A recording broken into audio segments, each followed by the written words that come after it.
2016 சட்டமன்ற தேர்தலின் வெற்றி தோல்விகளை நிர்ணயிக்கும் அம்சமாக கள் இருக்கும் என தமிழ்நாடு கள் இயக்கம் அறிவித்துள்ளது.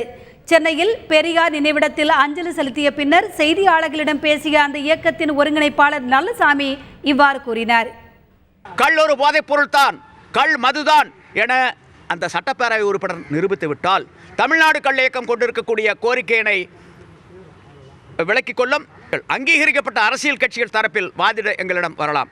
அதுபோக அரசும் வாதிட முன் வரலாம். இந்த அரிய வாய்ப்பினை இவர்கள் பயன்படுத்திக் கொள்ள வேண்டும். சில ஆண்டுகளுக்கு முன்பு 4 வட மாநிலங்களில் நடந்த தேர்தல் வெற்றி தோல்வியை வெங்காயம் நிர்ணயம் செய்தது. அதுபோல வரக்கூடிய 2016 சட்டப்பேரவை தேர்தல் வெற்றி தோல்வியை நிர்ணயம் செய்யக்கூடிய சக்தி இந்த கல்லுக்கு இருக்கும். அதேபோன்று கள் மீதான தடையை நீக்க வலியுறுத்தி வருகிற 30ஆம் தேதி கன்னியாகுமரியில் இருந்து சென்னை நோக்கி விழிப்புணர்வு பிரச்சார நடைப்பயணத்தில் ஈடுபடப் போவதாக தமிழ்நாடு கள் இயக்கத்தின் ஒருங்கிணைப்பாளர் நல்லசாமி அறிவித்துள்ளார்.